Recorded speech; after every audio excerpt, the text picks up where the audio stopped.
Happy Friday. Happy Friday. We're going to wait until a few more people get into the room. We have some people that were sitting on the side. What's up, George? Thank you for checking us out. There's a few other people in the room. Logan, my buddy Logan, is in the room. As usual, this is the Brooklyn Aquarium Society, second Friday of the month presentation with a great guy here, Judd McCracken. Say what's up to everybody, Judd. Hey, how y'all doing? I'm gonna wait till a few more people come in the room because people are coming from work. They're trying to slap their food down, throw their shoes off in the corner, and all that good stuff. Luna, hey Luna, thank you for joining us. We got a great presentation tonight. I'll just give you guys the heads up since you're already in the room. Judd is with Carib C. He's going to be talking about substrate as equipment. And now, for those of you that don't translate that into like what we're going to go into, but substrate is a vital part of your aquarium, whether it be a planted tank, saltwater tank, just a tank which I've discovered in which you're trying to breed specific species. So I'm really looking forward to Judd's talk. I know you guys have some questions because I've been answering a lot of them and kind of trying to write them down on my trusty pad, which I have behind me here. My trusty pad for everybody over 40. Yes, we write everything down because I don't remember what I ate for breakfast. But it's going to be a great show. If you're on Facebook and joining us live on Facebook, be advised, unless you give StreamYard permission to show your name and information, it'll just say Facebook user. So if I don't address you by name, please don't feel insulted because, you know, I'm just reading what may say Facebook user on the internet. So, yeah, we got a few people in here. And before we go into it live, and you hear my son yelling in the background as usual, because the man cave is the men cave. There's a few things that I'm going to cover before I turn the talk over to Judd, and I'll introduce him a little more properly. First, I want to thank you guys for joining us tonight. We're trying to push through the COVID thing. You know, I hate saying it. I hate giving power to it because it's just been such just a boom on our lives and kind of a bring me down. So we're trying to do more and more interactive stuff with you guys every week. You know, I've been sending a lot of things through the Facebook page, news, events. And I also want to thank the new members to the Brooklyn Aquarium Society that have joined us in the last few weeks, in the last few months. Shout out to you guys. It's hard. You know, Judd's with Carib C, for sponsors, for businesses, local businesses, for mom and pops, for the clubs. It's been hard because meeting is our joy. And since we have not been able to meet, it's even worse than ick. Senior Sunday Nico. Yeah, it's worse than ick. I feel like I got ick. I feel like somebody threw me out in the cold and I got ick. But I want to say thank you to the new members and thank you for supporting our businesses, not just Carib C. I'm sure we all love Carib C. I want to thank you guys for supporting all of the businesses as they have also struggled to make it through the pandemic because a lot of people have not been open. A lot of stores have closed. A lot of people have been unemployed for various reasons. So shout out to you, the member. And I'm going down my list. So check out our newly updated website. And Zoomer is here. Mr. B, thank you for the updated website. We are loving it. I'm loving it. Who says you can't teach an old dog new tricks? We're Joe and I are our previous president. The president, Bernard, has developed this wonderful website. We've been trying to migrate all of our information, articles, and events onto the new website and give you guys something to do while you're locked in your house, driving each other crazy, nagging your wife and not emptying the garbage and stuff like that. So check out our new website, and our new website is the same one, BASNY.org. So you'll see that, and you'll see that the updates have been hitting it on a regular. The other thing I have been getting bombarded with, You guys have been asking, when are we going to do auctions? Brooklyn Aquarium Society has been working on auction site where we're going to do online auctions. The first online auction is going to be starting tomorrow. It's at the website shown below. I'll also email it to all of our members, and I will post it on the Facebook page, Instagram, and any other member uh, social media pages that I can get to. Yeah, so look forward to that. We're going to start off pretty small because we have not done it a lot. This is going to be like our launch and trial run. Auction.fish is going to be our venue for you guys that are selling fish. We'll be able to log on. You'll be able to join a Brooklyn Aquarium Society auction and post your items as a lot. So you go to the website, it'll say create a lot in the Brooklyn Aquarium Society auction. And we have a meeting place, which you will see on that page. So look out for that. Seeing how I just put all of that in like a 5-second run, I'm going to put instructions on how to take part in it because I just said a whole mouthful. So check that out on the Facebook page and on Instagram starting tomorrow. With that being said, Judd McCracken, sales manager at Carib Sea. I can put my cheat sheet down now. Aquarist and admirer of brown and gray fish. Now, Judd, when you start off, you got to explain to me brown and gray fish because I got some gray fish here. Brown fish, I know, are trout. Those are the ones that I eat. The first thing I think of when I see brown fish, I'm thinking of like lake trout and like brown trout and speckled trout. So without further ado, Judd McCracken. Well, to explain the first slide, a friend of mine, Tony Wagner, is our longtime graphics contributor, and he put together a few of the pictures for me and made this cute first slide for me, and has always given me a hard time about liking natives and killifish, specifically the genus Rivulus, and they tend to be kind of brown and not that brightly colored, and so he's always giving me a hard time about that. But anyway, furthermore, who I am and how I came to be here, we were very excited to get the email back in November, I believe, from Stephen, and then shortly thereafter a follow-up ID. And my boss came to me and said, "Hey, we have this opportunity to do something with the Brooklyn Aquarium Society." And I said, "Well, that sounds great. Love to have somebody do that. You know, who are we going to have do it, and what are they going to talk about?" And she said, "Well, you're going to do it, and I think you can figure out something pretty cool." And so I had to think about it for a while, and it's taken a few months for us to come to a date where we could get together and do this. But the thing I'd like to talk about is when I came to this hobby, I was a young kid, and about 35 years ago set up my first aquarium, and oftentimes the substrate and the decorations within an aquarium were sort of an aesthetic afterthought. They were something that you know you did to please yourself as the aquarist. But you know, as I've come along, I've learned that substrate can contribute in many different ways to an aquarium. And so I was thinking, well, substrate as equipment, you know, what does a substrate do in my aquarium for the plants and animals that live in the aquarium, and how does it make their lives better? And like I said, you know, my first foray into this industry was as a teenager working in a local fish store. And one of the things I discovered quick was that I had an employee discount. So I could change up my aquarium at will, and you know, money permitting, and kind of spruce it up. And I did that a lot. And again, I was looking at the things that were in the aquarium as more decorations than anything. But they're more than that. So I guess, what is substrate, or what substrate is in an aquarium? Well, to start off, I looked up just the definition of what substrate is.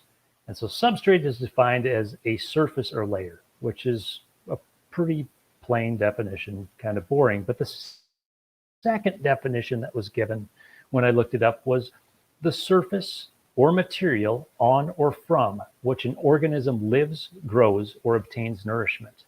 And that started to ring a little more true with me as far as how I use the term substrate day to day to explain what we sell and what we do.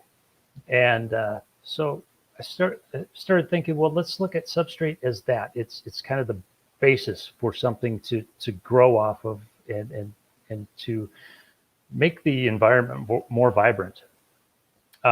So really what we're dealing with when we're talking about substrates, I put a few things on here, but it's everything from clays, muds, up to sands and gravels. So you're dealing with small to medium to large particles of aggregate.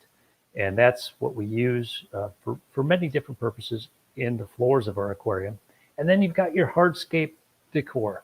So you might have rocks, you might have wood, you might have a ceramic skull or any other decoration that you might have in the aquarium. That's substrate as well. And it is, got a biofilm over it, and that does something for your aquarium.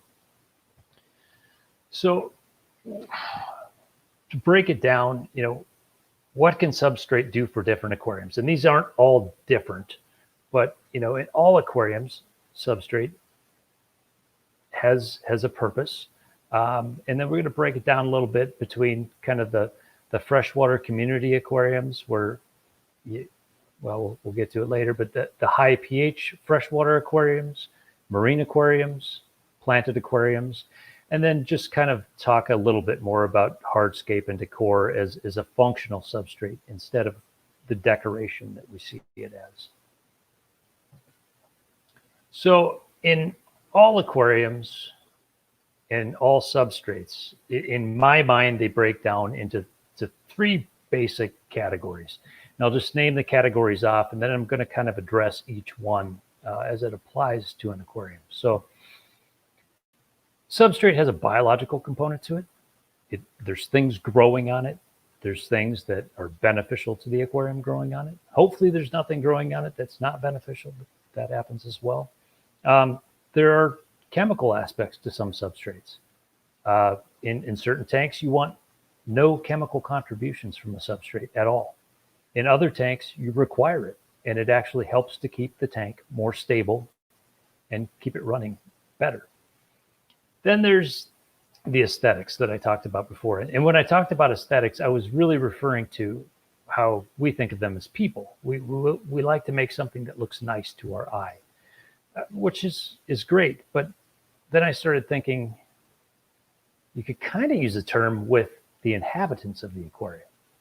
And they really have their own kind of aesthetic or need as well. And so in some cases, you've got organisms that require a sand substrate, such as a stingray or a small goby. But the small goby can't do fine with just sand. He needs some larger chunks of gravel to make his little home out of so that it has support. And so in some cases, you've got animals that live in very close proximity to the substrate, and it becomes more need-driven and more important to them. And I'm calling that kind of the aquarium inhabitant aesthetic, but it tends to be more of a need. So when we're talking about this, we've got the biological component. All substrate is going to have in the upper layer, the layer depending on how coarse or fine the substrate is going to be anywhere from 3/4 of an inch to a couple of inches that's got a fairly high oxygen level.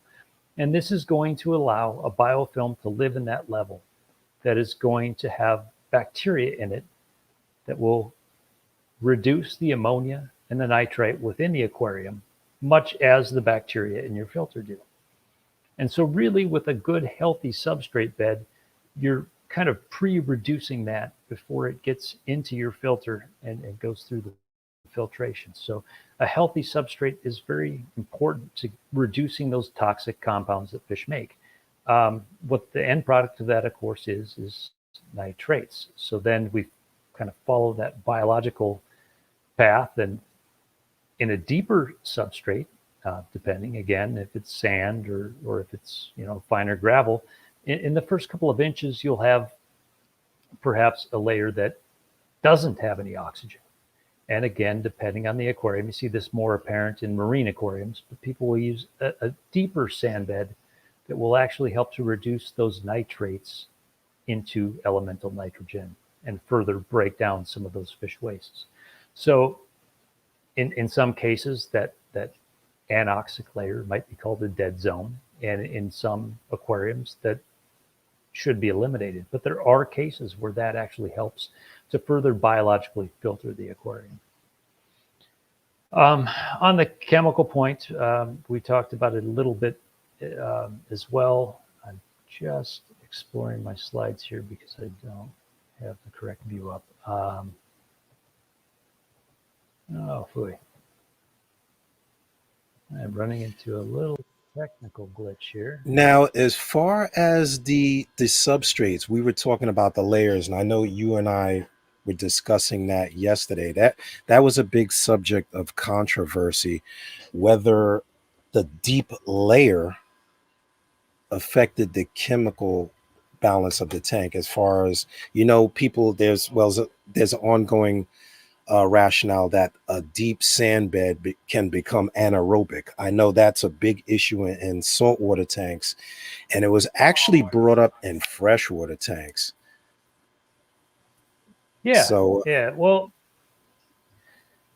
an anaerobic layer is not always bad.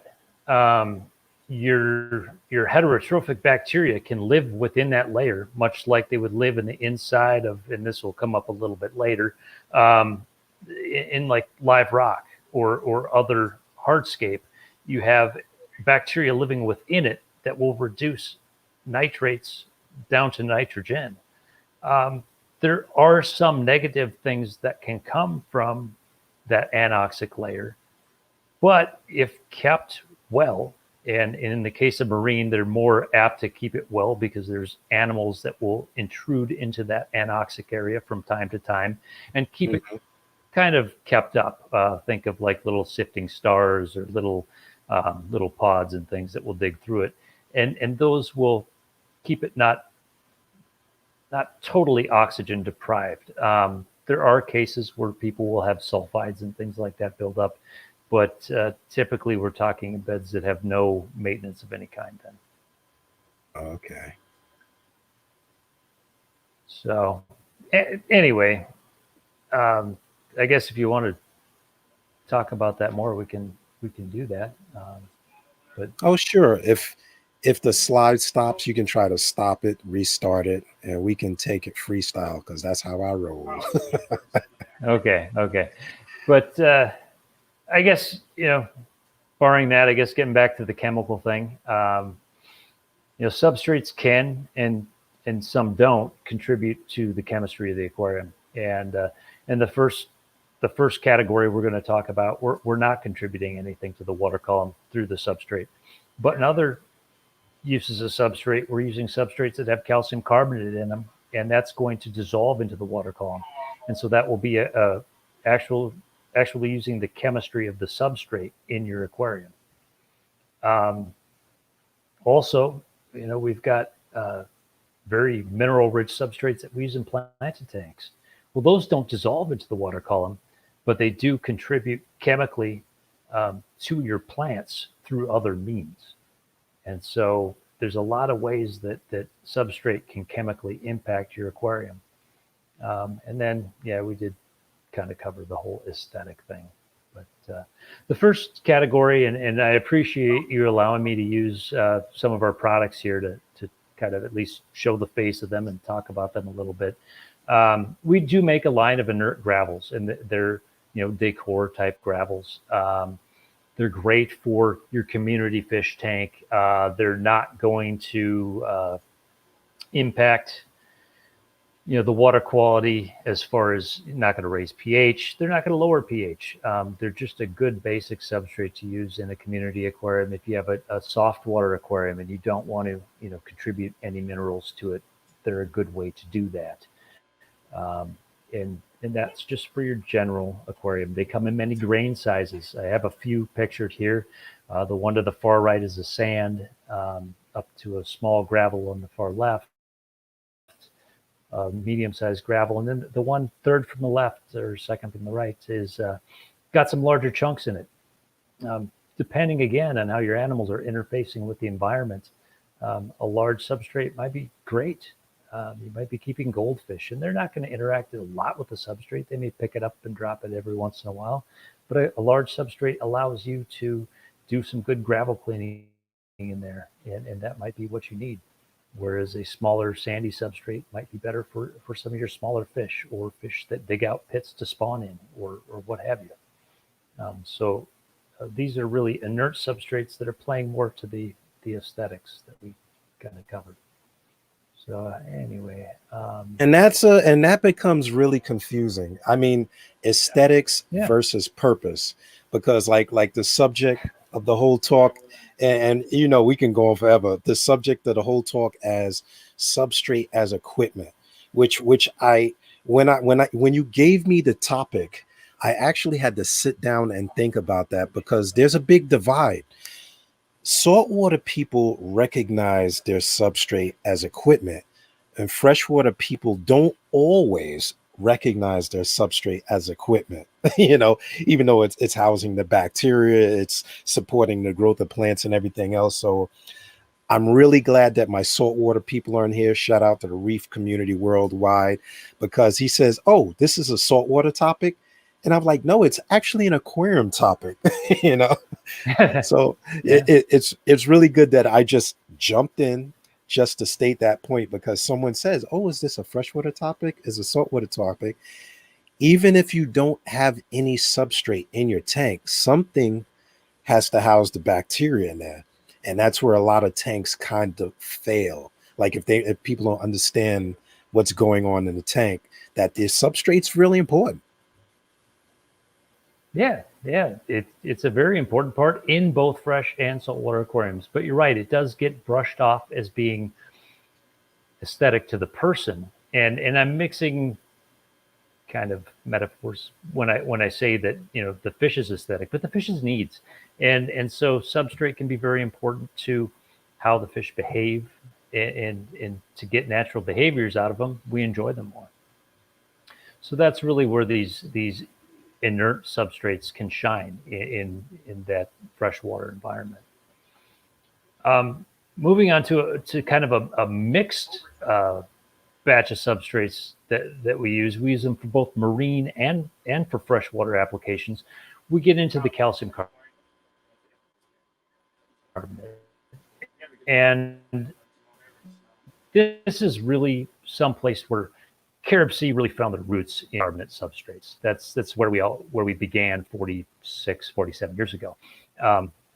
And so calcium carbonate is great in hard water, freshwater aquariums, and in marine aquariums. It helps to keep the pH up.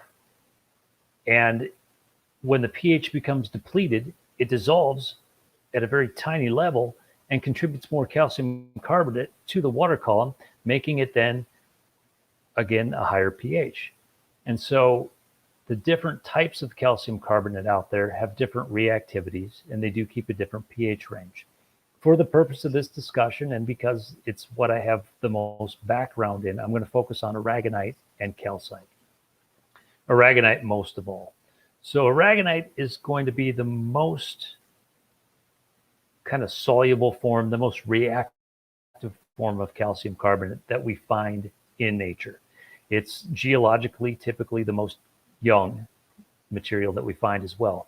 In fact, some of it was probably formed within our lifetimes that we find in the product that we package. It's formed when cool water is hit with the jet stream of warm, nutrient-poor water. And so this cool water that has a lot of nutrients and this nutrient-poor warm water come together, and on the edge precipitates a bunch of calcium carbonate.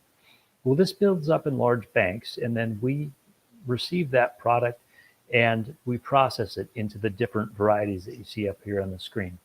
So in the going counterclockwise in the top, like 11 o'clock position, we've got a very fine sand.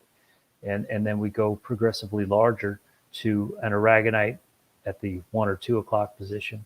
That's going to be, your Florida crushed coral, your larger aggregate aragonite. And these are all aragonites. They're going to have about the same reactivity. They're going to keep a similar pH range. So in your fresh and saltwater aquariums, they're going to maintain a pH of around 8.2 to 8.4. And they're going to keep that level very stable. We also use calcites in some of the products that we make. And calcite is just a little bit less reactive form of calcium carbonate. It tends to be a little bit coarser, typically, what's commercially available. And it tends to be a bit more economical. We use a lot of calcite in more industrial applications, but we do use it in some substrates that we make as well. It maintains a pH that's maybe a little bit lower than what you get with aragonite, maybe around 8, up to 8.1 or so, but it's not as reactive, and the swings will be just a little bit larger. And there are other forms of calcium carbonate that people do use in aquariums. We, at this point, don't make any of them, but we have in the past made shell substrates and substrates out of other calcium carbonates. You will notice all the aragonites tend to be a very light color, and so we'll get to how we kind of get around that and have some a little bit more variety for people to use in their aquariums.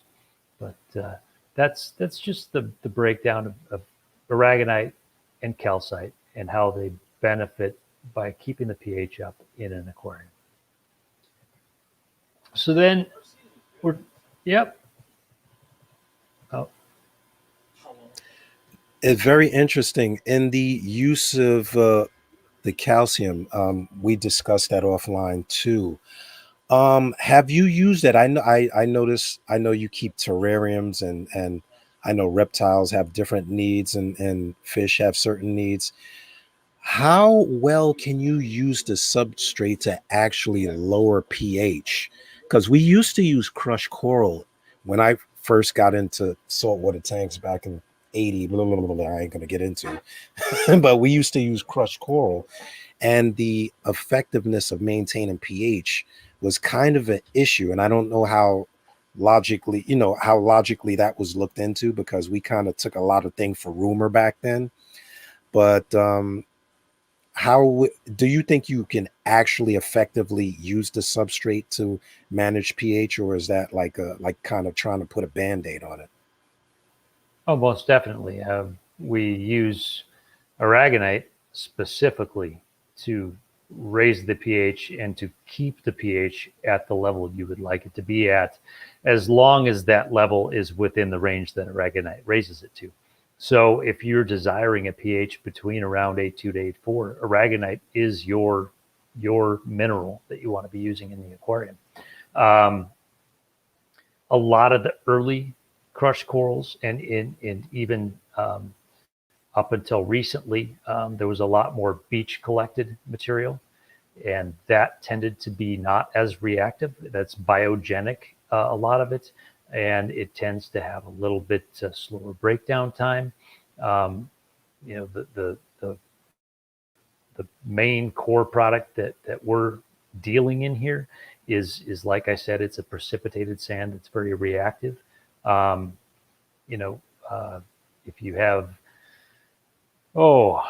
like a beach collected sand, or even some of the coarser calcites tend to, like I said, they give bigger swings to that pH over what an aragonite would give. So very definitely you can keep your pH higher with aragonite in the aquarium, and it is a safety net. There have been people who have used aragonite on wild African cichlids from Lake Tanganyika, let's say.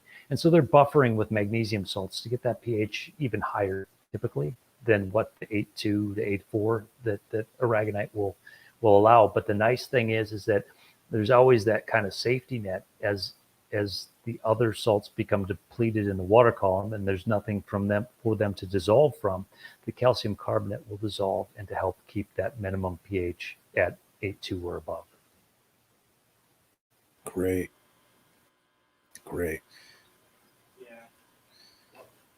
So the one main application we use it for, and we do bill most of our product as being the African cichlid product, but it's for hard water, freshwater aquarium. This includes African cichlids, some of your lake cichlids from Central America, live bears. There's some that appreciate a higher pH, and then there's other assorted fishes, a lot of brackish fishes. There's a lot of freshwater environments, both tropical and temperate, that are limestone creeks or rivers that tend to have a higher pH, and there's certain fishes that are endemic to those that do better with a high pH.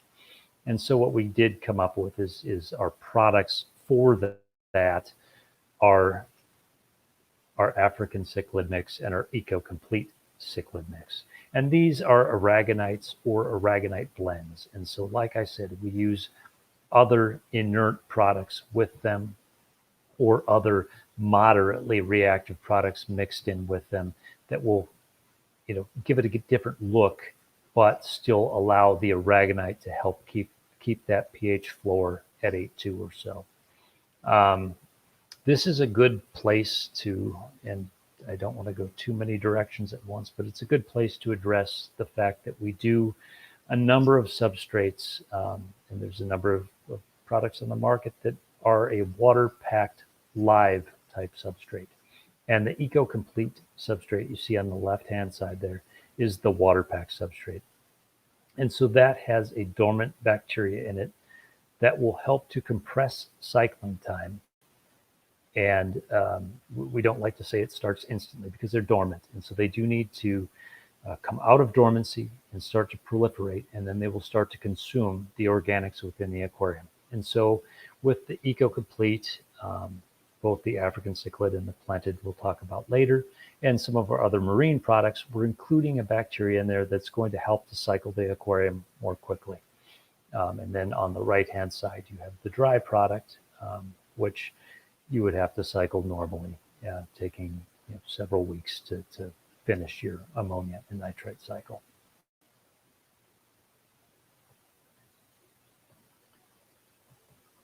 Marine aquariums are really kind of the stronghold for carob seed.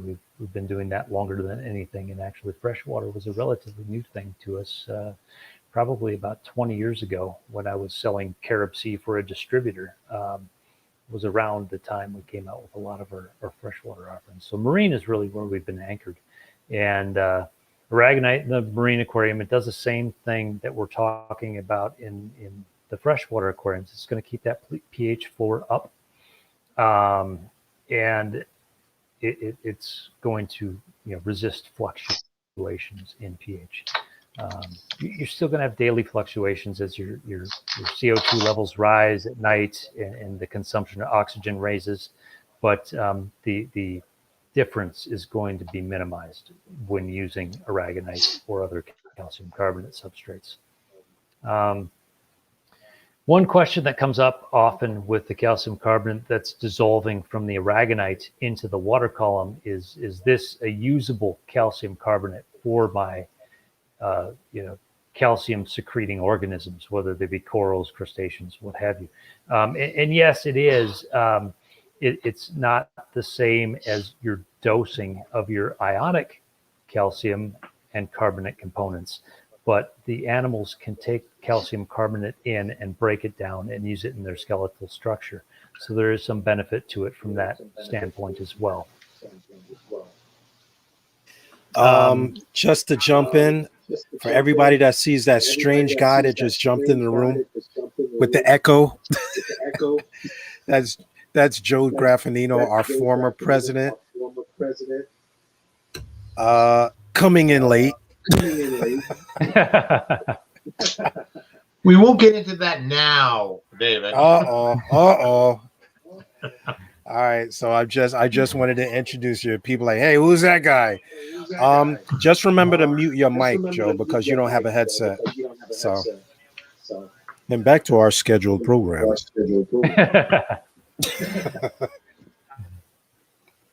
All right, and then I guess the other functional form of these Aragonite substrates, besides the bacteria that we talked about, the inclusion of this calcium carbonate into the tank itself would be to use different types for different types of fish, like we've discussed. So finer substrates for animals that prefer those. Wrasses that like to bury themselves are going to want to find substrate to bury in.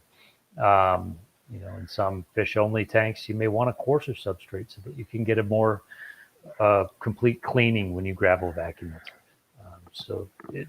There's very versatile ways to use it depending on grain size as well. Wanted to talk now more in depth about the live sand, and we did just talk about, we do the water-packed dormant bacteria. We do that for marine as well. It does help to compress cycling time, like I said, with the African cichlid that we talked about, and with the Aragonite substrates. We're dealing with something that we grade and we take all the dust out of, and so it's graded to the size that you want to purchase, and it then has the bacteria added back to it, which are, like I said, dormant and do take a little bit of time to really activate and begin to purify the water in your aquarium. Well, one thing that we stumbled upon about 12 or 15 years ago, 15 probably closer to it, is our Ocean Direct product. And what we started noticing when we were doing just samples out of our pile of moist substrate that was coming in was that it was very biologically active. And there was a lot of bacteria in that substrate. And we thought, well, if we keep this substrate moist and put it in a bag, maybe we could sell it. And we did that, or we tried it, and it didn't work because the bacteria suffocated. A lot of them are autotrophs that are wild on the substrate. And so we went to a micro-perforated bag so that we can take the actual suites, is the term I use in the slide here, but the actual groups of bacteria that are living amongst one another, where the ammonia reducers make nitrite as a waste. Well, there's nitrite reducing bacteria that live next door to them that are utilizing that waste from the ammonia reducing bacteria and then turning it into nitrate, and so on. And there's other processes that happen as well within the aquarium, but we've got these natural groups of bacteria that actually help one another as they're doing their jobs in the biofilm that's on the product. As such, this is a little bit faster cycling. It's a really cool product to use for a mature cycling of the aquarium. The aquarium will act much more mature, and that's, the ugly period or the break-in period of a marine aquarium can be minimized, a few months down the road by using something more complete like this. It does have its limitations as well, though, because it's not graded. Your ugly period is the days when you start the tank, because it does take a while to clear up. But it's a really cool product in that it does have live active bacteria in it. Now, you did touch upon that, and I may have missed it. Does it have it has an expiration date on those bags? My memory failed to slip that in. On the Aragonite I think you did product, mention it, but I wasn't sure because I don't see too many people ever check that. Yeah. Well, on the Aragonite product, we do label it 18 months from date of purchase. And what we found in our holding back product and testing it, and we've been making Aragonite for about 20 years, it is just as active within a 24-hour period as something that's made fresh. So because the bacteria start to reproduce, they kind of catch up. And so there is a sticker on the Aragonite bags that does say a date 18 months out from the date of purchase, best by this date. On the product that is the live active, the Ocean Direct product, that does not have an expiration. And the reason for that is we felt that within the few years that it would be purchased, and we did hold this product back for several years in some cases and test it, and it was catching up in the course of 24 to 48 hours to something that was packaged fresh. And so we felt it was not necessary to put a label on that, as the bacteria was still in a slow way living and reproducing within the substrate in the bag. And Steve, our current president, who is also late, has just jumped into the room. So say hello to everybody, Steve. You're there. Experiencing technical difficulty. Please stand by. Steve, you have your mic on. He's busy eating. Can you hear me? Yep, I hear you. You're there. Hello, and the reason I'm late is because David sent me the link at 8 o'clock. I sent you the link at 6:50. I do. So, yeah, I know Steve has also been one. Yep.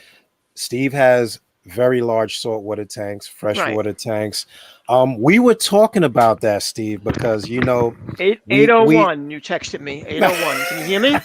Yeah, but did you get the email that the rest of the world got?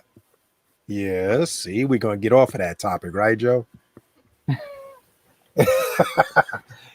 Now, Steve, we were talking about the expiration date. The expiration date on the salt. How many times have you ever... Is my mic working? Because it keeps repeating that. Is it my mic working? Yeah, that's because I repeated it. It's going in and out. Guys. We can hear you. I heard that. I was listening to the whole thing. Yeah.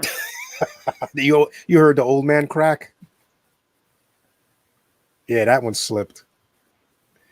We were talking about the depth of the substrate and the expiration date on the bag, because I had never noticed that expiration date. I think Steve was the one that told me that it had an expiration date, no? Yeah. On those bags. So now, which one did you say didn't expire, Judd? The Ocean Direct, the one that's in the micro-perforated bag. If I go back to this one, it's the one on the right here. And the reason, like I said, I always look at that because sometimes you'll go in.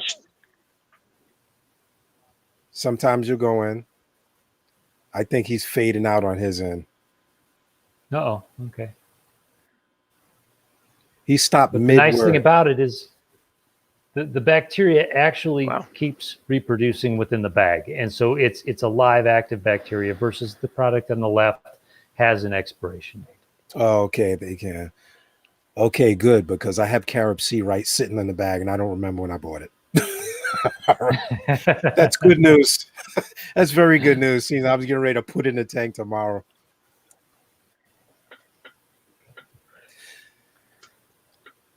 Well, if I might kind of shift gears, I wanted to talk a little bit about Decor as a functional substrate and kind of how it would biologically benefit your aquarium as well. And the marine folks are going to know a lot about the biological function of it, but there's also some aesthetic and then structural territorial function of substrate as well. So aesthetically, it becomes a place where you can have little crevices and places for animals that need to hide. Structure, as any cichlid person knows, it increases territory.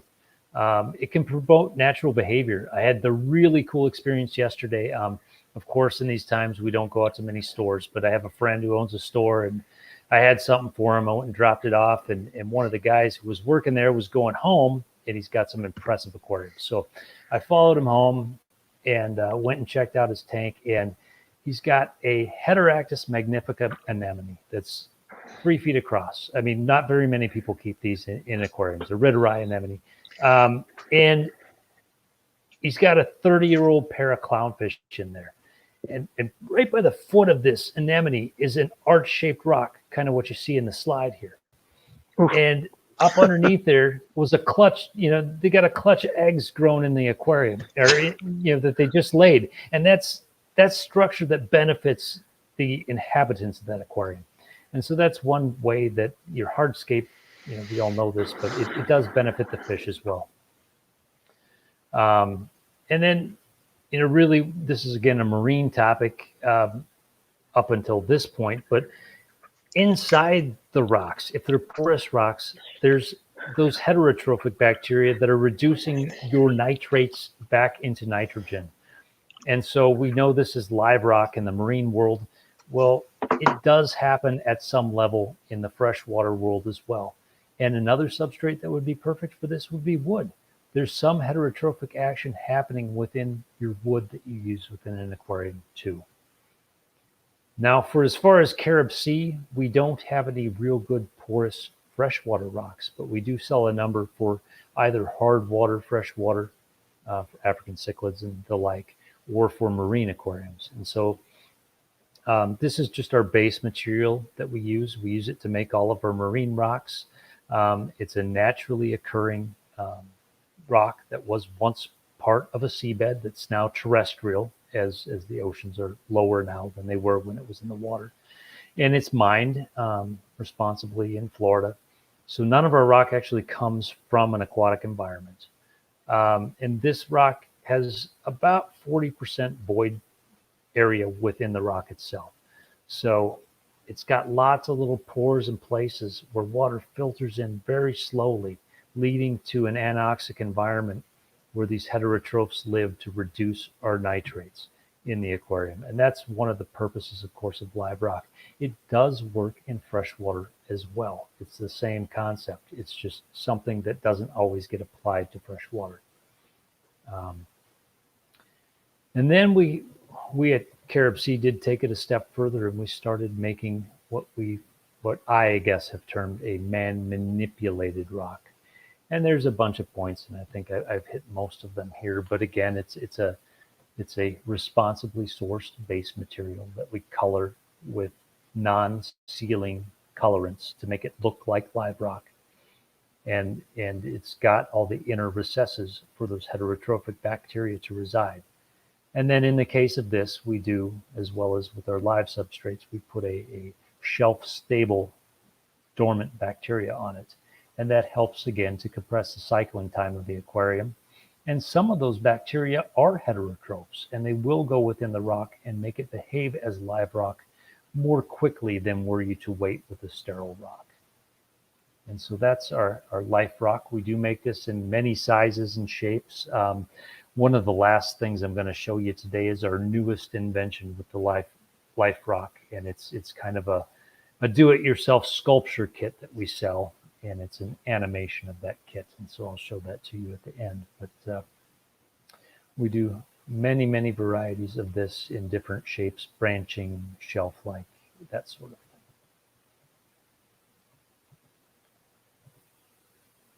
Now, with no transition, we're into planted aquariums. And I know this is a big topic with you. When I was talking with Dee the other night, we had you said that you folks have been talking a little bit about planted aquariums and planted aquarium substrate. And let's kind of go back to substrates that are chemically rich and help the aquarium. Well, all the substrates that we make and that most everyone makes that are mineral based in the planted aquarium world are going to be fairly inert as far as dissolving into the water column. But they're going to be very active at the cellular and root level where the plants are. And so what we use at Carib Sea for our main products are they all have very similar mineral profiles, but they're different minerals. So we use a basalt and we use shale. And then we'll talk about the clay one to come. But the basalt and the shale that we use make up our EcoComplete line of substrates. And basalt is a very mineral-rich substrate. The main minerals that it provides to plants in large quantities would be, turn my little sheet over here, iron, calcium, magnesium. Those are kind of the main cell-building ones that it gives to plants. There's many minor trace minerals in there as well. It's got a very high surface area. This basalt is basically cooled lava. And it's very porous, not quite pumice-like, but it does have lots of pores within it. When you contrast that to our red EcoComplete, it as well is a very porous substrate, but not as porous. A similar mineral profile, but the surface area is not quite the same because it is a sedimentary and rock that has been processed over time by pressure. Both of them provide minerals to the plants. Clay substrates are another thing that we've recently made a little foray into. We do a extruded clay substrate that's little balls, very mineral rich. We bill it as a shrimp substrate. It works for any planted aquarium or any freshwater aquarium. Again, it does not release those minerals into the water column. Rather, they're used at the root level by the plants. And that brings up, how do plants extract? Oops, I did miss a little section there. And that's something that we at Carib Sea don't make, but another thing that people commonly use in aquariums that fit into a little bit different category would be the soils and the laterites. And these typically are nutrient rich additives that we put in our substrate. They're a little different in that although they may provide some minerals, the nutrients that they're providing do become depleted over time. They're providing at least trace amounts of nitrogen, potassium, and phosphorus, your NPK that are in any fertilizer label that you might have, and they will become depleted. And so with substrate additives such as laterite, oftentimes there's ways to make little balls that you can put down in the substrate to replenish it. With things like soils, they do wear out over time. I know I was talking to Dee the other night, and just a short anecdote, when I was a kid, my first aquarium, I asked my parents for gravel, and they told me, well, why don't you just go to the lake and dig some up? That's free. And we went to the lake every weekend to see my grandparents. So I dug up sand in a bed of cattails, which had clay beneath it. And as I put it in the aquarium, it was very messy, but it graded out naturally, where the sand was on top being less dense and the clay was on the bottom. And that tank grew like dynamite for the first year and a half, maybe. And then you just saw a slowing of growth, and algae started to grow on a lot of the new growth, even of the plants. And it kind of became depleted. And the answer to that for me at the time as a kid was to go get more substrate and to redo the entire aquarium. But that's oftentimes with soils what you might end up doing if you do end up using them, or you may just end up supplementing with some form of easier fertilizer down the road. But when we get to how, yep. I'm sorry. I had a question, and it was the same question that we went over last night when we were talking. Now, the new, I know you're going to get to the new product, but such as the Eco Complete, does that consist of clay? Like you were talking about whether or not the nutrients that are infused in it, or actually the materials infused in it, deplete or not. And you were saying that it doesn't deplete. Correct. It would completely disappear were it to become depleted, because it's made of the minerals that it's providing. So It is consistent throughout. So in our lifetimes, even if you set up a tank as an infant and ran it through a person's natural life, it really wouldn't deplete the substrate to the point where it wasn't active minerally speaking. But if you were using something that had a nutritive property, like a clay or a laterite, that would possibly become depleted, not of minerals, but of the thing that really kind of gives it its juice, which is that small amount of available nitrogen, potassium, and phosphorus that are in it. Okay. So the Eco Complete is the long-term solution. Yeah, but you may end up with Eco Complete, one of its shortcomings, and I'll be the first to admit this. I mean, I've kept planted aquariums before. Well, one of the shortcomings of it is it doesn't provide any actual NPK. It doesn't provide fertilizer. And so it does provide minerals, but the fertilizer has to come from either an organic source, but yeah, typically you're using root tabs, you're using laterite, you're using soil perhaps, or then soil with, at the end of its lifetime, using some other form of root fertilizer. Okay. Because we do this with shrimp and planted aquariums, and it ends up being like people either find that either the plants die, and the first thing, we don't know whether it's a nutrient deficiency or shrimp die, and you don't know if it's a pH swing, and we kind of blame it on the substrate. So a lot of people been using, well, a lot of us use dirt. I know I use dirt. I use lateralite, which I saw lateralite become useless after a while, depending on, I'm not one to keep using root tabs because I felt that root tabs were like kind of getting the plants addicted to a drug of some sort. But I definitely mentioned that we had used, or rather I had used the EcoComplete in my DIY flower containers and then put that in the tank. And I've noticed that even outside, I have plants that are green right now, and it was 40 degrees outside, but they were still getting nutrients all year round. So I just wanted to hark on that point because a few of the people that were in the room asked what substrate would actually maintain its usefulness in the planted aquarium. Well, these mineral-based substrates do a good job of that. But like I said, if you do require extra fertilizer, there is a need to add it. But I guess the last thing I wanted to talk about with plants is that, how do plants extract these minerals? And it's really through enzymatic action at the root hair level. And even further than that, we do, in our EcoComplete, use a mycorrhizal fungi. And that extends those roots. That actually is an organism that lives within the roots and makes single-celled hairs that go out and break down enzymatically minerals within the substrate and bring it back to the plant. So the plants have the ability to do that by themselves to some extent. The mycorrhizae just kind of kick it into action a little bit more. When we did the addition of mycorrhizae, and this could be a whole other topic, you could do an hour on just mycorrhizae.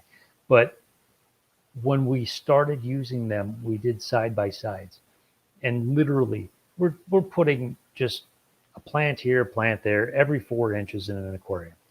And in 2 months, you were taking up a square root mass that was the shape of the aquarium, versus the control was, yes, you had nicely rooted plants, but they didn't have the root structure that the plants with the mycorrhizae had.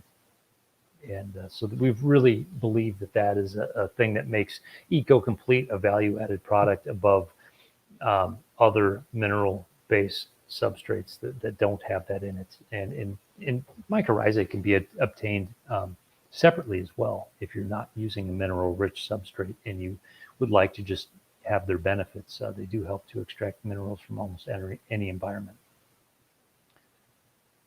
So that's how plants get the minerals out of it. And so then I did have I did mix some sales sheets in here. So there's some sales oriented points that I'm kind of skipping over in here. But we talked about it being rich in minerals, and basically our EcoComplete is also packaged live like some of our other substrates. So there's dormant bacteria within it that will help to cycle the aquarium more quickly create a biofilm over that substrate that will help to benefit your aquarium by cycling out those fish wastes.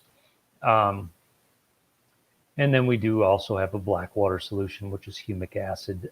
Tends to really, especially at the initial planting in a new tank, tends to kind of soften some of the dieback that you might have in the aquarium with your plants.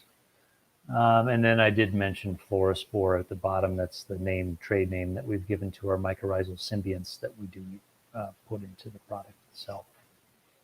The last one that I alluded to on the slide prior to this was our Samurai soil, and it again is a high mineral baked clay. It doesn't break down. Unfortunately, the longest we've had this in water, I believe, is about 4 years, but you still have to use a hammer to break the grains. It won't break under your thumb or anything like that, and it won't fall apart into dirt. So it's not a real true soil, but it sure behaves nicely in an aquarium. It is spherical, so it's not necessarily a natural looking substrate. I didn't have it in the slide up here as well. You can see it doesn't look bad at all, and animals seem to be fine with it, but it is spherical, and so that's something to think about if you don't like that look. But anyway, so that basically kind of finishes up the little nutshell that I've tried to put together as far as, you know, how we use substrate as something more in the aquarium versus a decoration. And that's really the end of what I had to say on it. I did threaten that I was going to show this cute little video of our newest product here. So I'm going to show this. I made my kids, they were helping me with we did a series of Zoom meetings over the summer with dealers, and I made my kids run this. And by the third meeting, they were like, "Dad, can we not run that one?" Because they were helping me with all the other sides. Put those kids to work. We're on remote education. Put them to work. There we go.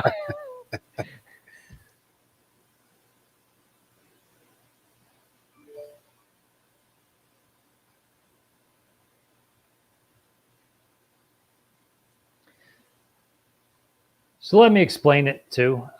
This is some of our life rock shapes that we make. And so we've got the arches, and we've got them in a kit that you can put together that's got some spacers, some arches, and a base. And you can make them in different shapes. And it's kind of the newest product that we have that we're offering for marine aquarists typically. Can be used in hard water, freshwater aquariums as well. And so I just wanted to show that because you're allowing us to do that sort of thing.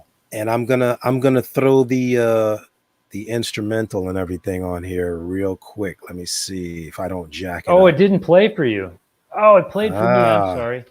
I got you covered, buddy. All right. All right.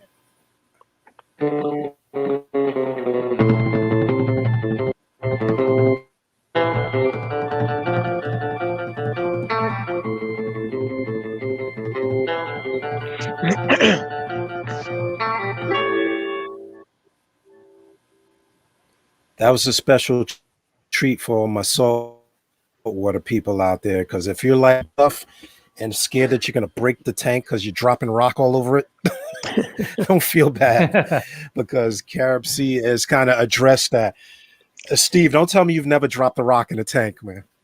I've never broken anything. I've dropped my share. It scared the heck out of me. I've dropped them. That's one of the things that substrate. Substrate is another reason it's good. It stops you from breaking the bottom of the tank when you drop something. Yeah. One of the things I did with those rocks too, if you want to put them together, I mean, obviously we've all glued them and epoxied them sometimes to build them up. You can get acrylic rods and drill through them and put them through the acrylic rods, so the rods will actually hold them together. That works pretty well. Yeah. And that's I'll what show we you did with guys. That kit. I was using these Sunday. They come in all different lengths, different lengths and different diameters, depending on the rock you need. And you can always remove it back out. You put a little epoxy if you want to hold it. A little 2-part epoxy, and, which is shape right?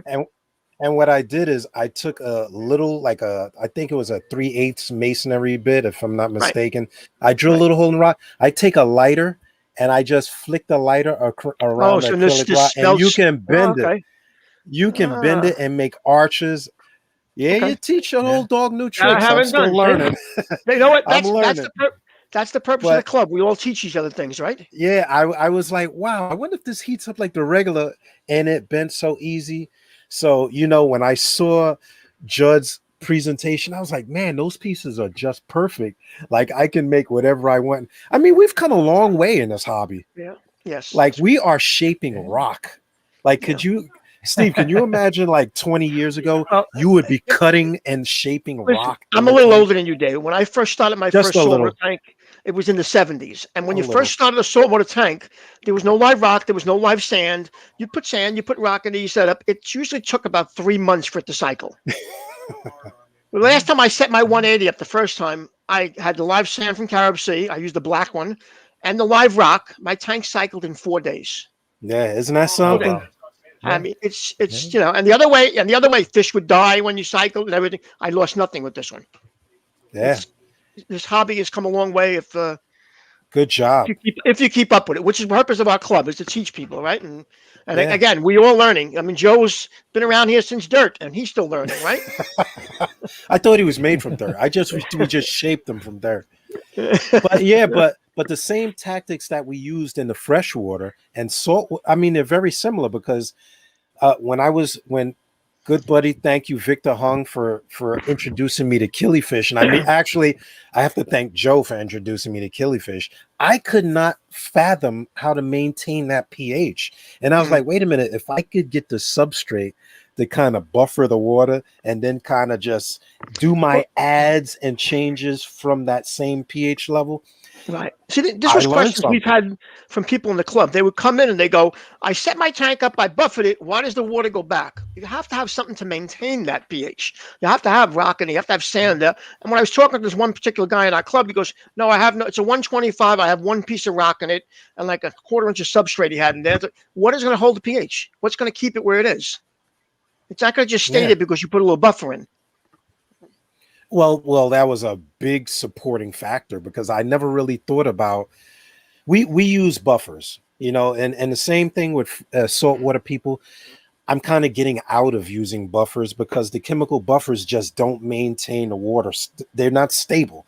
Like you buffer the water, it depletes, your pH goes up or down all over the place. But when you establish the tank itself, either the substrate or the live rock, then it establishes a natural balance. You kind of get a natural balance. And right. I'm looking at Zoomer's comment. He was saying he'd been pestering Judge for 2 years to get those beautiful, huge arches hard to ship without breaking. In case you don't know, this is our webmaster, Bernard. A webmaster. Okay. All right. So we actually saw them at the show, Bernard. Come on. We saw those arches in like pre-launch mode. We like, man, I could get an arch and build. I think Bernard was trying to get like an 8-foot arch, Judge. So he's like a mad scientist. Yeah. Because he was trying to do an arch. It was like going to have like lights on the laser show. There's going to be a laser show coming out at one end or something. I'm sorry. Go ahead. I do have a question about the live sand. If you have a tank set up with live sand and it's been running for years, and now you have to move the tank for some reason, is it possible to use that sand again? Or once you disturb it, are you done? No, you got to buy it, and you got to buy twice as much as you did the first time. Okay. No, I'm kidding. No, there's no. He's like, man. I was just placing my order on Amazon. No, there's no reason. No, his wife was stopping the credit card. But the thing about it is that how do you treat that sand when you're going through that transition? And that's the big thing, is that you want to make sure you're not letting that sand sit in water that's not moving around for weeks at a time at non-optimal temperatures. You don't want to put it in buckets, 2 feet thick or 1.5 feet thick, and then have the bottom, if it's 18 inches, well, the bottom, 15 is going to be anoxic. And so it's really important to get that sand back out and back into the tank, but there's no reason to not reuse it. And even above and beyond that, if you rinse that sand, you're not going to get rid of all the bacteria that's on there. It's a biofilm, remember. And so, even if you keep some of that biofilm, it's going to reproduce and recycle your aquarium. So by disturbing it, you're not trapping all these gases. It's okay. It's not going to harm the other tank when you're putting it back in. It depends, and it really depends on how much detritus is in there. If it's real dirty sand, and you can tell like there's a brownish, mist coming off of it in the water. Right. You might want to give it a quick rinse. But if it's fairly clean, then no rinse necessary. Rinse it in fresh water? You say quick rinse in fresh water? Yeah, fresh water is harder on it than salt water. If you can use, you're moving your tank, so you might have some water you're going to discard anyway. Right. Maybe better to use that than fresh water. If it was me doing it, that's what I would do. Fresh water isn't going to kill everything, but it's going to set some of it back. Okay. So now, let's say you're not going to use the sand right away. It's going to dry out or something like that. And again, you want to put it back in the tank 6 months now. Is it going to be a problem with that sand, or what's the best way to clean it or not clean it, or if it's laying around, is that a problem? If you dried it out, or if it sat in buckets for a long time and kind of putrefied, you're going to get anoxic deep stuff. It can always be rinsed, but then you're rinsing it well. If you rinse it well, just regular sand, then you're good. You got sterile sand. If you want to seed that sand, get a little bit of live sand, mix in the top layer. Yes, it's going to take a little longer than the 4 days that you were talking about. Right. But it still will help to compress that cycling because you have an initial culture of bacteria that are going to reproduce. Okay. Understand. Thank you. Yeah.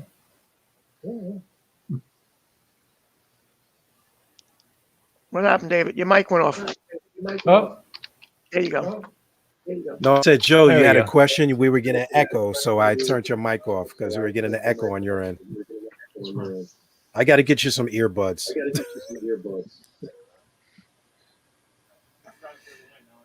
So what was your question? No, that was, Steve answered it. When they were talking about recycling the sand.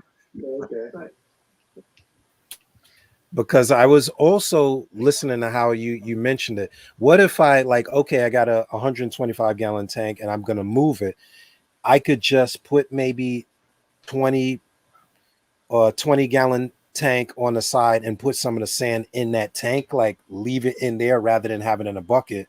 Would that be able to seed the rest of the sand? Like if I have to wash a majority of the sand, I could just put a little bit in a tank with like an air stone or something to be able to seed the majority of the sand so that I can reuse all of it. Yeah. You can look at it as like filter seeding. When you take a filter pad from one aquarium to start a new one, or some media out of a canister or something like that, it would be similar to that. And you're seeding it with the bacteria that you already have.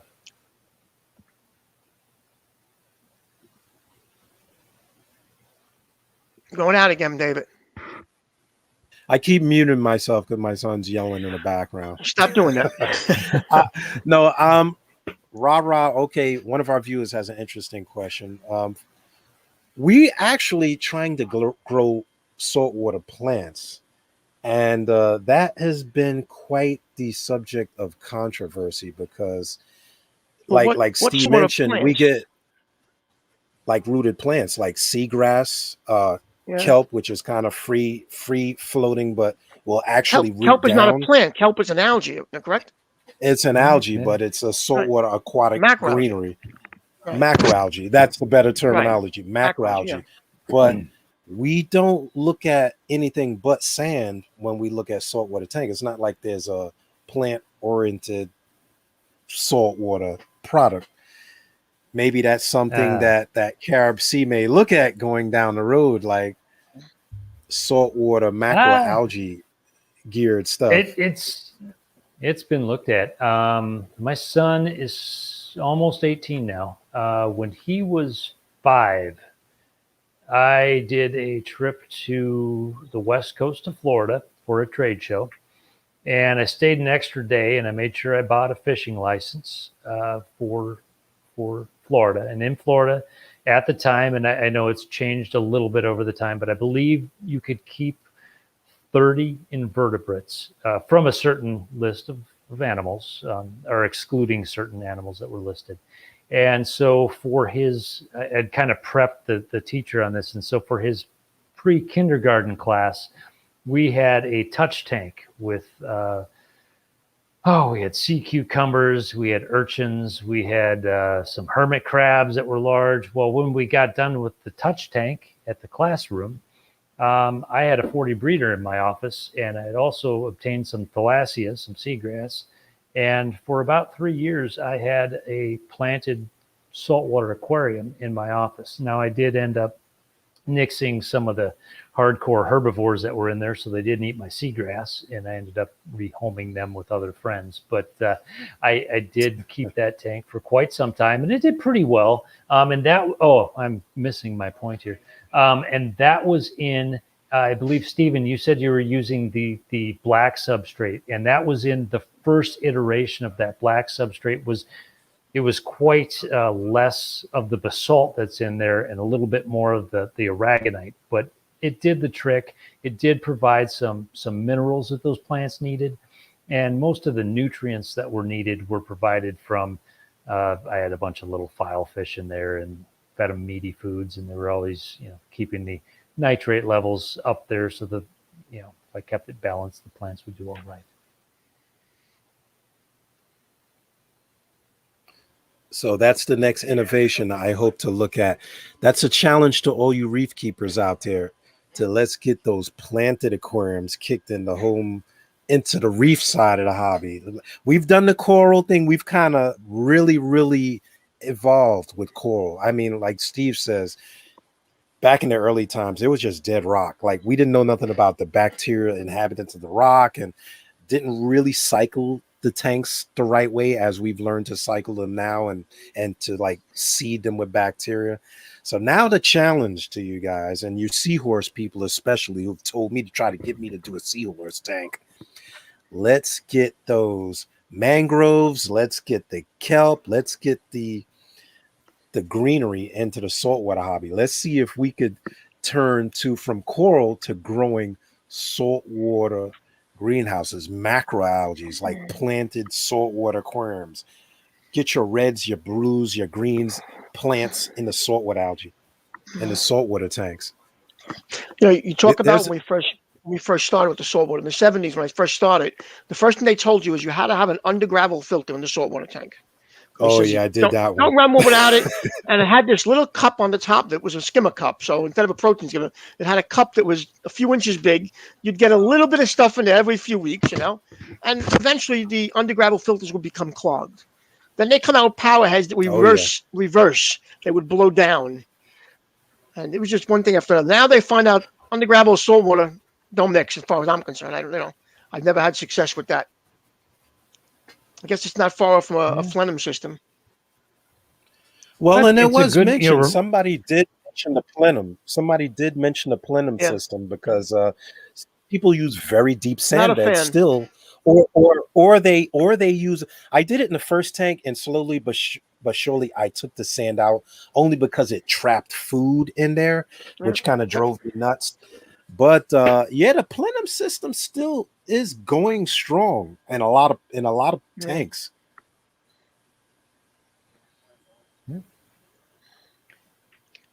So I'm looking. I can't remember. Yeah. Did I just throw you all off, Judd?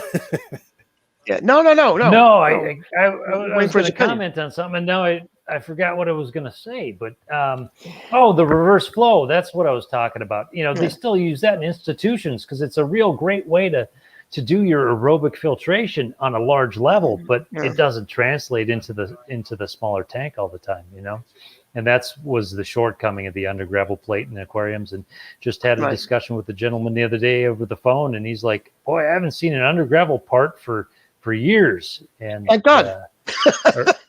Yeah. Well, if you look hard enough, you see them here and there. But they were very popular for a long time. Hey, listen, when I've been keeping fish since I'm 10 years old. I'm going to be 60 now, so 50 years. And when I first started, every tank in my house had an under gravel. And they had it with not a power head. They had an ash stone, that got clogged all the time. They worked when they wanted, And every couple of years, you had to take the tank apart because there was so much stuff underneath. And it was black. Underneath that thing would be black. You could see underneath the glass. And then if I had a moray eel in one of my tanks, he made his way in there. And he got underneath there. And he was under there for the longest time before he came back out. Like, he was getting bigger and bigger. It's going to bust out of the tank. So now... Judd, I can't help but mention you got tanks behind you. Like you got to say something about what you got behind you now, because you have some. Okay. What do you have? Frogs back there? No, I have no animals. I didn't tell you that the other night. I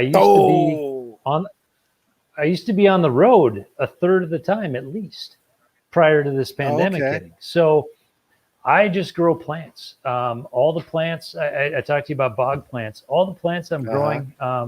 The great majority of them are carnivorous plants. And so a lot of carnivorous plants grow on the edge of water or in boggy situations. Their roots are wet.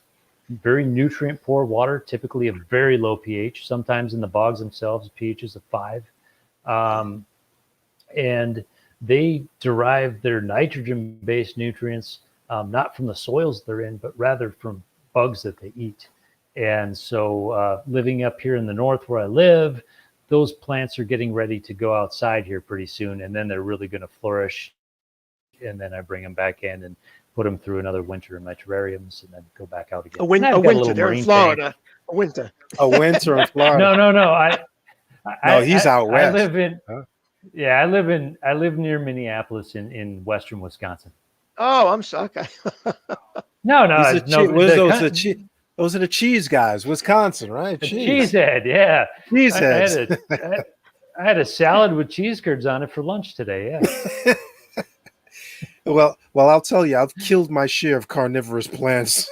I've tried. I definitely got to pick your brain about that. I've tried soils. I put them outside. I put them in a greenhouse. I was looking for bugs to put them in. I tried everything. That's a whole different topic for a whole nother time, because I could not keep those alive to save my life. It's all light. Most of them grow out just in the open. That's another thing. But I did see, you have to pick my brain. Segue to, somebody said in the future, if I want to contact Judd, what would be best? Please post. My email is the best way to get a hold of me. We do have other platforms, but I don't interface as well with other platforms. So email is the best way to get a hold of me. This George fellow had asked. Okay, so you're gonna put your email out there before some wacko plant dudes kidnap you or something to grow plants in the basement or something. Let me tell you a story. On the back of every bag where it says contact@caribsea.com, that dumps into my email too. So I see every one of them. So okay. If anyone would like.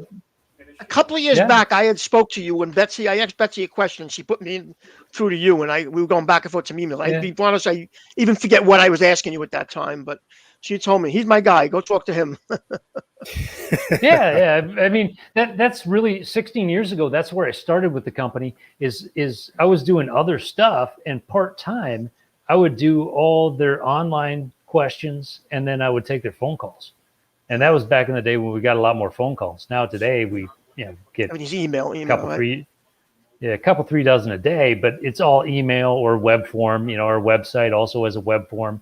I also check those every day. So if I'm not answering, it's someone else that, we've split the duties up a little bit. But do know that our sales team is all Aquarius as well. So we typically can either, pick each other's brains, or someone knows the answer to the question.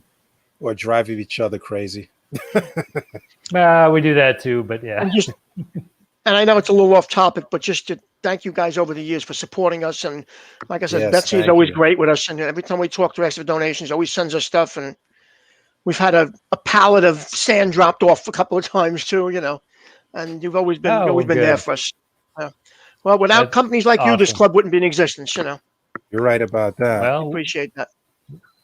Without clubs like you, our company wouldn't be either. So that's sort of the purpose of it. It works both ways. And anybody asking the club about Substrate, the first thing we do is recommend yours, because it's just, I've used it so many times. I've set it up to people that I know, for friends, for customers, and never have a problem with it. It's always been great. I have not. And like I said, it's just it's just a good product. If it wasn't a good product, doesn't matter how you donate, I wouldn't do that. Well, thank you for that. I appreciate it. Yeah. And people always kind of comment, oh, well, you just say that because maybe you get it, or it. I won't recommend a product that I'm going to get hit on. Like if somebody's going to say, oh, you told me to put this in here and everything died and this and that. I go through a lot of trouble to kind of test things before. Like Steve probably knows, I ask him like 50,000 questions. Like I sit and process stuff until it makes sense to me that it works. There's always new ways and always better stuff to come out. And I don't care if you're an expert in this area, there's always another way that comes out, a better way to come out. And like everything else, that's the reason we can keep fish for years and years. And years ago, people had a tank set up a couple of years, you tore it down. Now it's not uncommon to hear people, I got a tank set up for 15 years and it's still running, Yeah, and I got news for you. I'm saving a lot of money on sand now. I know the proper way to recycle it. I mean, it makes sense. I mean, because it makes sense that the bacteria will regrow. But there's so many times that you look at that sand and it's black, and you're like, oh man, I don't know if I can reuse that. If it's that bad, you haven't been vacuuming too much over the years, too. Yeah, but we always, especially reef keepers out there, you're guilty too, Steve, because you take your tank down. In the back, there's always a dead spot, like where that rock is. I move stuff around every once in a while. What I do too, my power heads, I'll take my power head and face it behind the rock and let it run for a couple of hours there. Blows everything out. I'll take the power head in my hand, I'll blow it over the rocks. And again, we all sometimes maybe neglect what we should be doing, but as far as vacuuming, I'm pretty diligent about that. I like to keep my sand vacuumed all the time, and I'll do a third. The next time I'll do another third. The next time I'll do another third. So this way, you're not killing all the bacteria, and you're still keeping it clean. So by the time you come back, let's say 6 weeks, 8 weeks, whatever like that, you got the whole thing done. And now I'm gonna pose this question to Joe, because I'm gonna put him on the spot. Now, Joe, I'm gonna unmute you. I'm putting you on the spot because we did the video of Joe's fish room, right? And he's going to be doing that talk coming up soon. And there was an evolution between the start of Joe's fish room and every other week there was another tank in there. So how often are you actually vacuuming that gravel? Every Saturday. All of those tanks. You must have like 40 Saturday. tanks in it. You're telling the truth. Thank God for pythons. I used to take me 2 days to do that. Saturday and all day Sunday before python. Once I got that python, I'm done in 4 hours, which is amazing. It's revolution, like you said, new products. The python and that works. Yes, the python. But another thing, in your other house, you had tanks in every room and everything, but every filter in every one. Now you have racks set up where there's 6 on each wet try, and and a little easier that way. And he's got a slop sink. And a slop sink there, right? Yeah, well, you have to. You have to. I mean, there's no way you're going to lug buckets anymore. Who can handle it? It's you got to find better ways of doing things. You know what else too? As you get older, I think was the best invention in the world when it comes to hobbyists. Is the python water changer. And may he rest in peace, the creator of the python. We lost Lance. I think it was 3 years ago now, maybe a little bit off, but he was a nice man too. Shout out to Lance, a great guy. I saw him at the shows. He always stopped to talk. He spoke at our club.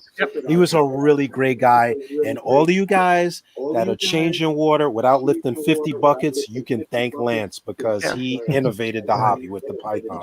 Absolutely. I believe his wife is running the company now. Yes, she is. I met her. I met her 2019. She was running the show. Like I said, it's a great product. So, no, you were going to say, Steve? We can all remember times when we were doing that, just that, lugging buckets and everything else. The thing is, as you get older, you definitely don't want to be doing that. You want to find easier ways. And, Sure. and as your tanks get bigger, there's more buckets. and more buckets. Right. So you're cleaning out a 10 or a 20. It's one thing. When you're cleaning out 240, a lot of water you got to take out of there. Now, Steve, have you ever did this? Because I almost did this. Now, we got saltwater tanks and then we got freshwater tanks, and I'm like, which one did I put the saltwater in? No, I've never done that. No. I'm like, wait a minute. No. Did I mix the saltwater? Am I doing this? No, never made that mistake. Hope we never do. And I'm catching up to you guys. Then I'm hanging out with too many old timers. I saw it gets mixed right in front of my saltwater tank in a pail. I let it run overnight, and then the next day I changed that. The fresh water, there's no pails. It's just a python. Okay, now Battle OCR, you got to show off and say that your tanks are all plumbed up. So he just flips a valve and the water comes out. Great? So for you guys that don't know that, and we're running a little long, so I'm going to cut it short. But a mixing station is the way to go. You have your water set up. Joe, you got to add this. This is the next innovation of your room. You get a 75-gallon water reservoir. You have it plumbed into the back of your system. You drain them all out. You flip a switch. It fills them all up. Job done. That is The only place he could fit is 75 gallons up in his living room. The fish room is full. I don't think his wife is going to like that. No. But this was like we had a guy from Virginia. I can't think of his name now, but he had a 2,000-gallon tank, saltwater, but he's always away. So he set up a system where there was a tank on top, a 55-gallon RO, went into another tank, filled. So now when he comes home and he wants to do a water change, he changes one valve, it dumps it, turns the other valve, it puts it in, he's done. That is always there. It was always there, always ready. Yeah. That's a great idea. Room temperature, all ready to go. Yeah, I don't know. I can't think of his name for the life of me, but it's Virginia, remember? Okay. Yeah, Battle travels a lot too. And I forgot how big his tank is, but once you get over 200 gallons or more, you're not changing. You're not using buckets. Like a bucket isn't even like that's not even a water change. That's evaporating. Right. Like I'm evaporating at least 10 gallons a week, just evaporation at least. You know, I have an automatic top off my evaporation. That's the best thing I ever did. Me too. Because I used to do that every day. I would put gallons of water in his tank. Okay.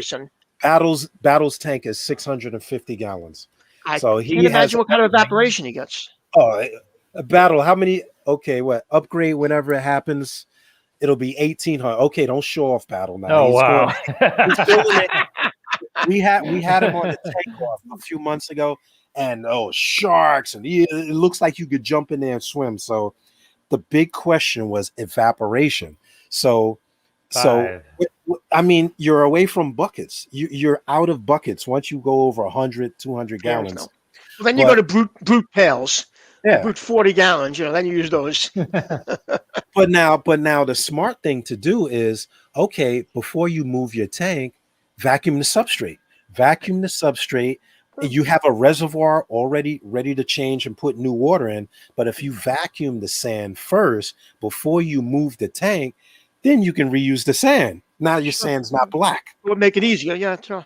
But like Judd was saying, not to put it in buckets where it's 2 feet thick or something. If you're storing it, you're gonna have to keep it low and have that water moving, like I guess around the top of it, right?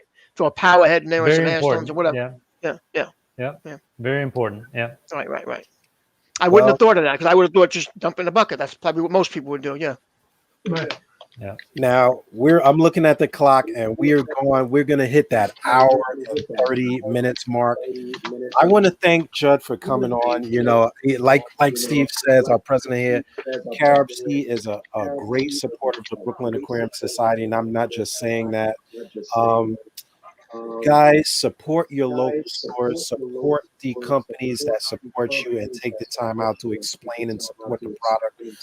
We had his contact. There was contact at Carib C. You know, if you guys want to reach out and you have questions, feel free to give them a shout out at that email address. I'll put it on the screen real quick. Do any of you guys have any closing words? I know the beginning we mentioned a few things as far as the auction site and the live events coming up. I probably missed some stuff because I was running through so many things. Steve, Joe, I will turn the floor over to you guys if you have anything to add before we go. Well, like I said, we just always thank you for supporting us, and please tell Betsy and the rest of the people there that we appreciate it, and we thank you for taking your time out and spending your Friday nights here. I'm sure you could have thought of better things to do. But us fish guys all, I guess, go that route. Like we all do this. I think some Joe Pennsylvania today. Right, Joe? Yes, that's right. Joe drove to Pennsylvania to pick up fish. That shows you how we're all nuts. Right. What was the evaporation rate when people were using the metal halide lights compared to the LED lights? Oh, it's no. I had started my first my 150, my reef, and I had a 6-foot metal halide with 250 watt bulbs on it, and plus the things. First of all, I couldn't keep the tank under 90 degrees in the thing without cooling the whole room off with an air conditioner. It was also like a 600 watt light fixture. Now I have an 8-foot long tank with 4 LED watts that are 94 watts on full, and I don't even use them on full. They're DC. I have no problem keeping the tank cool now because of that and the DC pump. That's why I said we keep coming up with new things all the time, and LED to me is the way to go. I mean, a lot of people like T5s too. Again, fine, but the metal halogens, even though they work great, the heat they just generate, you need a chiller or you need a room air condition. You're going to evaporate like crazy. I Like I burned said, to my me, arm. I burned my arm real good. I over burned those myself metal twice on it halides. too. That changed me. Twice, That thing, reaching in the tank, and I burnt my oh arm. Twice man, that I happened. heard it sizzled. It sizzled. And then even the pumps, the DC pumps they have now, Tal, you can throttle them down. You could adjust them anyway. And when you throttle DC pumps down, you're using less electric. With the old AC pumps, people think, oh, you put in the valve, you slow it down, you're still using the full electric. And they get hot, they throw heat in the water. Like I said, we've come in so many different ways. You can just sit there and name all the ways that we've come in the last few years and stuff. I'd say even the last 5 years is a big difference in the industry. Where would you have? I would have never thought years ago I would have had an automatic top wall filling my tank up for me every day. I mean, I've seen now people that even Bernard is putting a new tank. He's putting an automatic water change. That changes like a gallon of water every hour or something. Whatever you could set him up, or whatever it is. Bernard's been building this. He's been building this tank for 50 years now. I think we're gonna have a laser light show when he builds this damn tank. We're gonna have he wants it to be as easy as can be when it's set up. So I don't blame him, because no matter how much time I think you spend setting a system up, after you set it up, everybody goes back and goes, I should have done that. Oh, I should have done this. Definitely. Why did I run another line? Why did I do this? Why did I get So, you try to figure everything out, but we keep pushing and keep trying to make things better. And it starts from the very beginning. When you're staring at the tank, do I put sand in it? Do I leave it bare bottom? Like a lot of people see the end result. People see the end result. And there is a lot, like when you're actually done this 3 times, like I say by the 3rd tank, I consider you a hobbyist. Like I consider you looking at what do the fish need? What do the plants need? Well, that's the whole trick. You see what you just said? You're looking at the tank. How many people put things and you die and they just buy more fish or buy more plants? Exactly. They don't try to figure out what the problem is. And I think that's one of the big things with our club. We try to teach people that by having people like John on there. Every month we have a different speaker talking on a different topic, and try to not to avoid those problems. Unless you want to just keep buying fish in the fish store and throw them in every month and put new fish, Yeah, not the way to go. I know it frustrates me, and it's not for the money. It just annoys me when something dies in my tank. Well, it's really cut and dry. Just what Judd mentioned about reusing the sand, because we look at that sand, and probably if there's 10 people that move a tank, I say 8 of them throw that sand out, and we could have probably cleaned that sand. It's just that. You don't think about how much bacteria is probably in a 1 gallon portion of sand. You could reseed the whole tank. But now people are buying less, so Judd's going, maybe I should have told them that. No, change my mind. You can't use that. Well, they're buying bacteria in a bottle when you can just seed it with live sand. I feel better with the live sand than the bacteria in a bottle, because I know the sand has been cultivated. It's seeded into the sand. Whether I don't know, when I dump that bottle in there, I really don't know what's happening in that bottle, to tell you the truth. I feel better with the sand. Of course, yeah. We're talking about putting a live sand, when you said if it dries out and it's dead, to put live sand on top of it. That was one of the questions I actually asked somebody recently, because I said, do you mix it up? Do you put it in the bottom? But he said the same thing you said. He says, put it on top and it will seed what's underneath it and stuff. All right. Yeah, you want to put your bacteria on top, because if you suffocate them, they're just going to die and turn into waste. Right. I originally thought maybe when they grow up, but I understand what you mean. You're just choking it, right? Yeah. Even big question we get a lot of questions that say, "Oh, I want to add sand to my existing bed. Can I just dump it in there?" No, bad idea. And yes, the top couple inches might have some oxygen, and I did say that when I was speaking about the oxygen-rich zone in the top area of substrate. But if you cap it off, you're basically killing those bacteria off, and then you're recycling the aquarium. So if you had a tank where you wanted to add more substrate, let's say you thought it was too thin or whatever, what's the best way to do that? Then you shouldn't just throw on top, you're saying? Mixing it in over a small portion at a time over the course of at least a week, if you can. If you can do it over several weeks, it's even better. Okay. All right, we never stop learning. That's our goal, to go to bed smarter. Yeah, than I when would we have just got up opened this the bag morning. and threw it in. Yeah, I was definitely going to do that. I would have stirred it in, but Yeah, you but know. now once you open the bag, what would that bag still stay alive or whatever, or it's got to be aerated once you open it? If you open it up, take it out, seal it as best you can, you've got a couple of weeks. Oh, okay. Okay. Once, in not in every case, but typically that you're not going to go wrong doing that. Okay. We can't guarantee that, of course, but usually that's what I tell people. I mean, you got to be pragmatic when you're giving advice to people. They're not going to go out and buy a new bag of sand just to use 2 more pounds out of it. I mean, that's silly, you know? And so if you seal it up, it's going to be as good as it can be, typically for a couple of weeks. Okay. And now you said the Ocean Direct doesn't have an expiration date, you were saying before, right? Correct. Yeah. Yeah. And that's because of the breathable bag that it's in allows the bacteria that are actually alive and reproducing in there. They continue to reproduce, albeit at a slower rate, because there's not as much input food wise. They're basically feeding off of their dead brethren, as you know, within the bag, because bacteria have a short lifespan, so their colonies are constantly sloughing off dead cells, and then they're being consumed.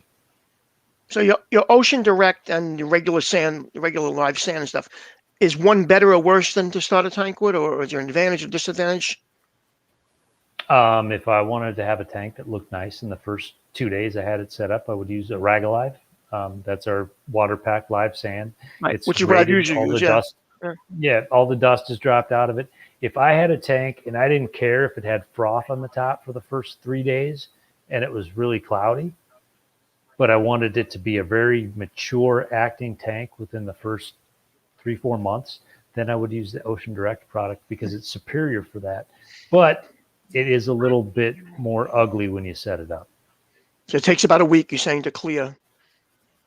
Yeah, back when we were doing and I had a hand in doing some of the original cycling stuff on it. And so I had a battery of, little 10-gallon tanks set up, and we were just doing quick cycling studies with slugs of ammonia with some livestock in it, that sort of thing. And they would take a day to clear up, and that's a long way, the long way of a 10-gallon. Oh, that's not bad. But I was being pretty careful when I put it in. The bigger the tank, the more mess you're going to make. You've got more water column you're looking through. It's going to be more apparent that there's grains of sand or grains of something that's suspended in the water. But typically in little tanks, it clears up pretty quickly. Right. Okay. Thank you. Yeah, of course. Once again, thank you, Steve. That was Judd McCracken, everybody, of Carib C, talking about substrate as equipment. Thank you, Judd, for coming on the show and giving such a presentation. We really went long in the tooth. Everybody click that thumbs up. You guys are lazy. Ain't clicking a thumbs up. Get those thumbs working. Come on, up, down, up, down. You've been on text for eight months of solitude. So hour 40 minutes. Thank you for tuning in. Brooklyn Aquarium Society, check us out, basny.org or Brooklyn Aquarium Society on Facebook. We'll be talking about the auction.fish site, which goes live tomorrow. We're going to be starting our live auctions. Check us out. We're doing the trial run. Support the club, support each other, be nice to everybody, and sell your stuff on there. Sell your stuff on there, baby. Do what you got to do. Don't hurt nobody. And anything fish related. I don't know. That's kind of scary. I don't want to see like Steve in a mermaid outfit. He might be in a mermaid outfit or something. Good day to pass. All right, everybody. Good night. Fish tanks, fine, yep. Fish tanks forever. Rock on, everybody. Good night. Thank you again, John. Thank you. Yes, thank you. All right.